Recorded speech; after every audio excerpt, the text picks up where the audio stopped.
We haven't heard much from Vice President Kamala Harris, aside from her statement thanking President Biden for his endorsement. Yeah, she's been busy over the last 24 hours raising money, trying to grab endorsements. This morning, we're talking to someone who used to work for the vice president.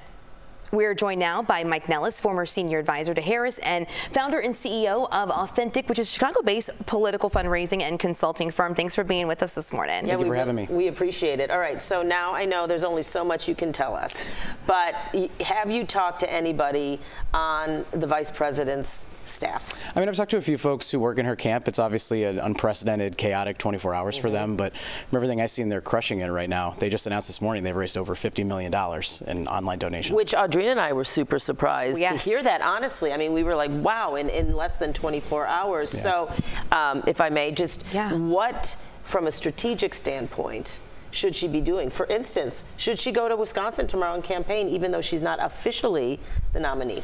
I mean, I think she needs to bring the party together, right? Which you see right now. Like, Democrats across the country are sick of the infighting. It's been a rough couple of weeks for the Democratic Party, but we all want to get on the same page and start taking the fight back to Trump, and that's what you see her campaign doing right now. And so if that means going to Wisconsin and campaigning, great. If that means locking down delegates for the convention next month, great. Whatever shape that takes.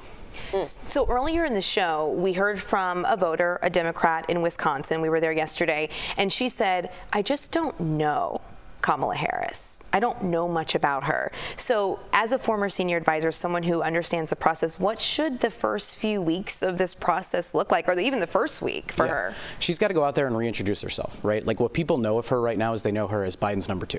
And she's got to go out and forge her own path forward. And so that means talking about her unique story as a prosecutor. I think we haven't spent the last couple of weeks talking about Donald Trump being a convicted felon. This race is going to turn that on its head. And so Kamala needs to go out there and establish her authority on that. And I think get back to talking about the issues that matter. I was talking to my wife this morning.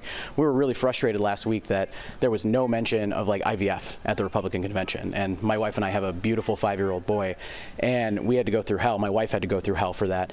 And if it were up to J.D. Vance and Donald Trump, they would ban IVF or severely restrict access to it. And so I want to get back to talking about issues like that, and I want to get back to talking about the economy. I'm sure Kamala Harris wants to do that too.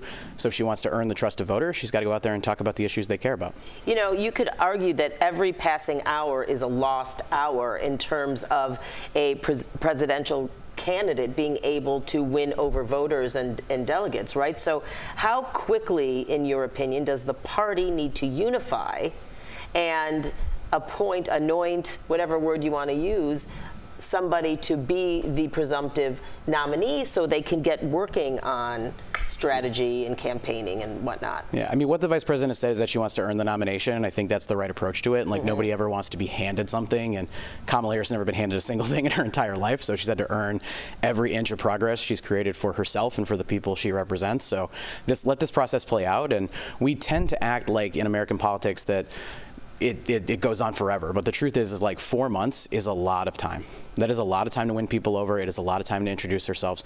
We have an entire convention to go through in the next couple of weeks, so I think there's plenty of time for her to do that and to start organizing and mobilizing. But I'm talking about there's only 4 weeks to the convention. Sure. I mean, you really don't want to be arguing and screaming at a convention about who the nominee should be. You want to have that settled, I would think, yeah? Yeah, but I don't think we woke up to this morning to Democrats arguing and screaming. I think we woke up to Democrats pretty unified and ready to take the fight to Trump. I wish we had more time. I want to get into who she picks potentially for VP and the traits. Yeah, let's quickly touch on what, if you were advising her, who does she go for as a potential VP running mate? Yeah, I think the first thing I would recommend is find somebody that you vibe with, right? Somebody that you can trust, who can help you lead and govern. And then second, I'd be looking for somebody who balances the ticket, right? How do I bring somebody who's going to bring in new voters, that's going to cover the areas I feel like I might be weak on?